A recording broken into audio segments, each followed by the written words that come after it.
बड़ी जानकारी सामने यहां पर आ रही है। प्रगति सहयोगी इस वक्त ग्राउंड पर हैं, लीलावती अस्पताल से हर एक जानकारी यहां पर पहुंचा रही हैं।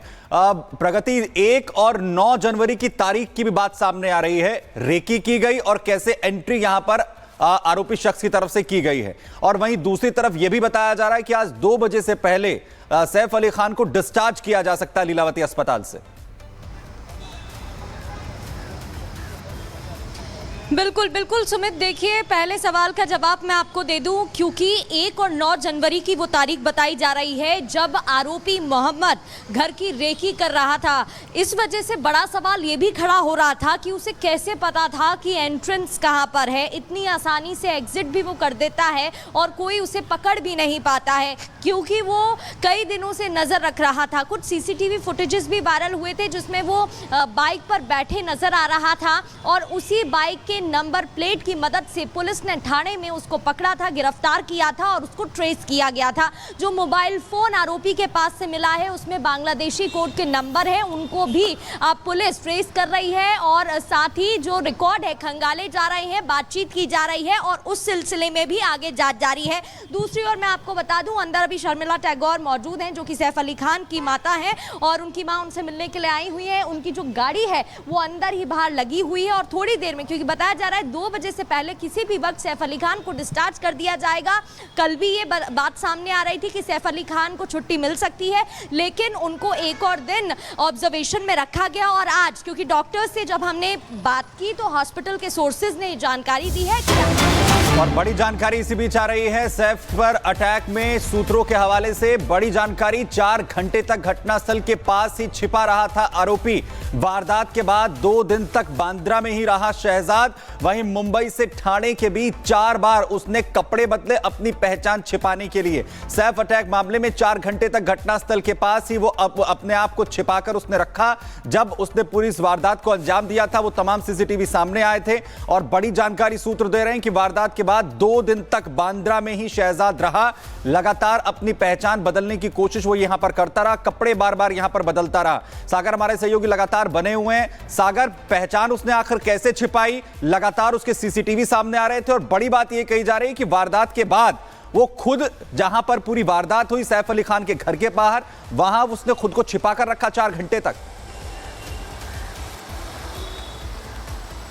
देखिए बिल्कुल पास में देखिए सुमित एक बगीचा है सैफ अली खान के घर के पास। उस बगीचे में जाकर ये मोहम्मद शहजाद आरोपी 4 घंटे तक वहां पर छिपा रहा। 2 दिनों तक बांद्रा रेलवे स्टेशन से लगाए नेशनल कॉलेज बस स्टॉप के बीच में कई जगह देखी उसने यहाँ लोकेशन बदले, लेकिन जब वो ठाणे की तरफ गया तो उस दौरान उसने जब 4 बार कपड़े बदले, जब ईयरफोन खरीदने के लिए गया उस दौरान की भी तस्वीरें सामने आई कि कैसे कितनी आसानी से वो ठाणे पहुंचे। इसलिए जब वो बाइक पर सवार होकर जा रहा था उस बाइक के नंबर की मदद से भी उसकी पहचान सामने आ पाई। लेकिन सोचिए 12वीं कक्षा तक पढ़ने वाला मोहम्मद शहजाद कैसे मुंबई में दाखिल होता है, चुनता है सैफ अली खान के घर को वहां पर वारदात को अंजाम देने के लिए, क्योंकि उसको पैसे की आवश्यकता थी। यही नहीं, उसके मोबाइल फोन में कई बांग्लादेशी नंबर भी पाए गए। सुमित, उन बांग्लादेशी नंबर पर जब पुलिस ने कॉल किया तो उसके घर पर फोन किया उन नंबरों के आधार पर, फिर पुलिस इस तह तक पहुंची कि आखिर ये बांग्लादेश का रहने वाला है। इसके मोबाइल फोन में कई सारे जो नंबर सेव थे वो सब बांग्लादेश के थे। लगातार दिन भर उनसे संपर्क में रहता था ये। आखिर बांग्लादेश से हिंदुस्तान ये कैसे आया? यहाँ पर कोई और बड़ी साजिश तो नहीं है, क्योंकि अभी 4 दिन और लगभग पूछताछ होनी है इसी मुंबई के पुलिस स्टेशन में बांद्रा के। और इन 4 दिनों में अभी कई और बड़े खुलासे हो सकते हैं, क्योंकि जो अभी लगातार खुलासे सामने आ रहे हैं, कैसे आरोपी रेकी करता है, पास के बगीचे में जाता है, फिर वहां पर नाम बदल के। देखिए पुलिस से जब पहली बार मुलाकात किया मोहम्मद शहजाद तो उसने अपना बदला हुआ नाम बताया विजय दास। फिर कड़ाई से पूछताछ होती है तो पता चलता है कि नहीं, इसका नाम तो मोहम्मद शहजाद है जो कि बांग्लादेश का रहने वाला है। अब इन सभी देखिए जो सामने आ रही हैं रिक्रिएशन के बाद जानकारियां, पुलिस अब इसकी और तह तक जा रही है। देखिए और तह तक पुलिस जा रही है और तह तक जाना भी जरूरी हो जाता है, क्योंकि जो कबूल किया गया है आरोपी की तरफ से सिर्फ सच्चाई उतनी मात्र नहीं है, और भी कई खुलासे हो सकते हैं। बने रहिए, आपके पास वापस लौटेंगे। लेकिन आखिर पुलिस आज सैफ अली खान के घर क्यों पहुंची थी आरोपी को लेकर, ये जरा समझ लीजिए। क्योंकि 16 जनवरी की रात जो वारदात हुई थी सैफ अली खान के घर पर, जो हमला किया गया था, उसी सीन को रिक्रिएट करने के लिए पुलिस पहुंची। तो एक्टर सैफ अली खान पर हमले का ये पूरा मामला है। मुंबई पुलिस आज पहुंची थी सीन रिक्रिएट करने के लिए आरोपी के साथ। और आपको बता दें कि जो आरोपी है उसने बताया पुलिस को कि आखिर उस दिन क्या क्या हुआ, और वही वजह है क्योंकि आरोपी को साथ लेकर जब पुलिस पहुंचती है उससे पूछताछ भी होती है, तमाम जानकारियां पुलिस इकट्ठा वहां पर करती है। तो शरीफुल के साथ सैफ के घर पुलिस आज पहुंची और सैफ के घर 1 घंटे तक वहां पर पुलिस जो है जांच पड़ताल की गई, और साथ ही साथ आपको बता दें कि 16 जनवरी को जो भी कुछ हुआ उसके जो है सबूत इकट्ठा किए गए। तो आपको बता दें कि लगातार जिस तरीके से देखिए ये पूरा मामला हाई प्रोफाइल ये मामला, और इसी हाई प्रोफाइल मामले की गुत्थे सुलझाने के लिए पुलिस लगातार जांच का जो दायरा है वो आगे बढ़ाती हुई नजर आ रही है। पहले गिरफ्तारी होती है और गिरफ्तारी के बाद आरोपी की गिरफ्तारी हुई, और इसके बाद अब सैफ अली खान के घर पहुंची पुलिस आरोपी के साथ, और सीन को रिक्रिएट किया गया। बिल्कुल पुनीता, सीन रिक्रिएशन किया गया और उसके जरिए अब ये सामने आएगा कि 16 जनवरी की रात दरअसल हुआ क्या था। सिलसिलेवार तरीके से एक एक सच सामने आएगा और सीन रिक्रिएट तो किया ही गया है। सबसे बड़ी बात अब इंतजार हो रहा है सैफ अली खान के बयान का, क्योंकि जब वो अपना बयान देंगे तब असल सच्चाई सामने आएगी। फिलहाल ये 3 तस्वीरें हम आपके सामने रख रहे हैं। 3 जगहों पर सीन रिक्रिएशन हुआ है, 3 जगह जिसमें सैफ अली खान का घर भी है, बांद्रा रेलवे स्टेशन भी है, इसके अलावा थाने भी है। सैफ के घर पर आरोपी लाया गया, तस्वीर आपके सामने जब लाया गया तो कपड़ा उसके मुंह पर काला ढका हुआ था। रात भर पुलिस जांच पड़ताल करती रही, और इस बीच आपको एक रिपोर्ट दिखाते हैं जिसके जरिए आप ये जानेंगे कि किस तरीके से इस पूरे मामले में जांच को आगे बढ़ाया जा रहा है। बांद्रा रेलवे स्टेशन पर सैफ अली खान के आरोपी को सैफ अली खान के घर से लेकर आया गया सीन को रिक्रिएट करने के लिए। देखिए बांद्रा रेलवे स्टेशन की ये तस्वीर है। आरोपी यहां पर आता है सैफ अली खान के घर पे पूरी वारदात को अंजाम देने के बाद। कहा जा रहा है कि वो यहाँ पर आया, यहाँ पर आराम किया, फिर उसके बाद यहीं पर उसने शर्ट बदला, फिर आगे जो है वो किस तरह से 72 घंटे लगातार फिरता रहा, घूमता रहा मुंबई की सड़कों पर, वो आप सभी ने देखा। लेकिन बांद्रा रेलवे स्टेशन उसने क्यों चुना, सवाल अभी है, क्योंकि आप देख पा रहे हैं ना यहाँ पर कितनी भीड़ है, लोग ट्रेन से उतर रहे हैं यहाँ पर। इस भीड़ में कोई उसको पहचान ना पाए।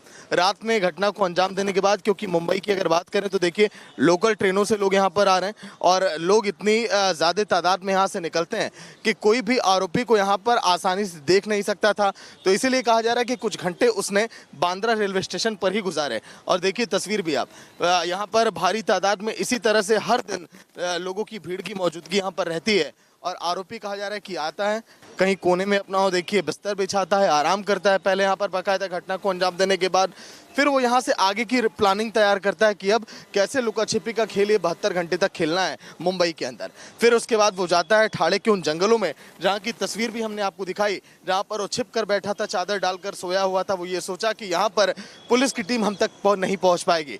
लेबर कैंप वो इलाका था। अब देखिए मुंबई की लोकल ट्रेनें वो यहीं से भी कहा जा रहा है कि सफ़र करके वो ठाणे तक पहुँचा इसी ट्रेन के ज़रिए, क्योंकि यहाँ से जो है 36 किलोमीटर की दूरी है ठाणे की, और लोकल ट्रेन के सारे लोग जो है इधर बहुत आसानी से इधर उधर जा सकते हैं। और इन ट्रेन के ज़रिए भी वो कहा जा रहा है कि सहारा लिया।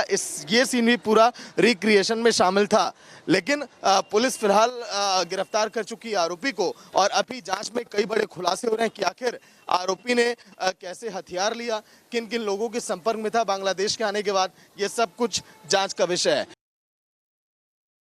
तो आखिर उसके पीछे कौन कौन है और कैसे उसने इस पूरी साजिश को रचा, ये तमाम खुलासे होने बाकी हैं सागर। लेकिन आज जब सीन रिक्रिएट किया गया, पुलिस सैफ के घर लेकर उसे पहुंची, तमाम उस जगहों पर पहुंची जहां जहां पर वो गया था।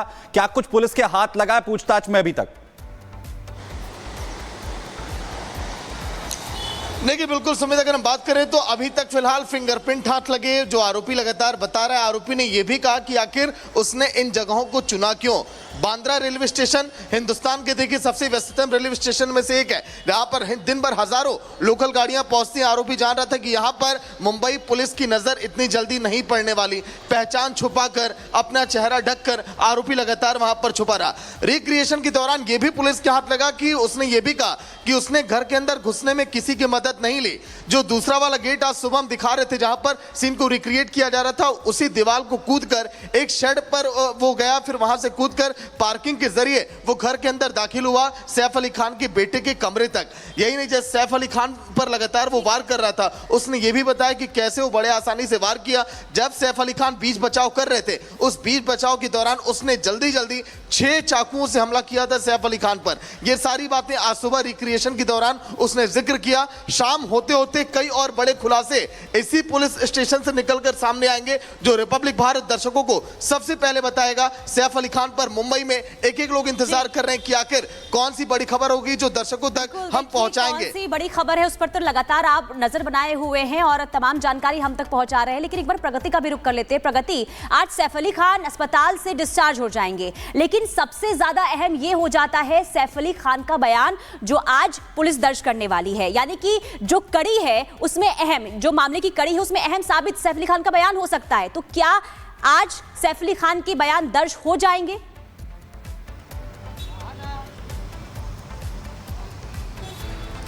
बिल्कुल पुनीता, देखिए अब सबसे बड़ी कड़ी यही है कि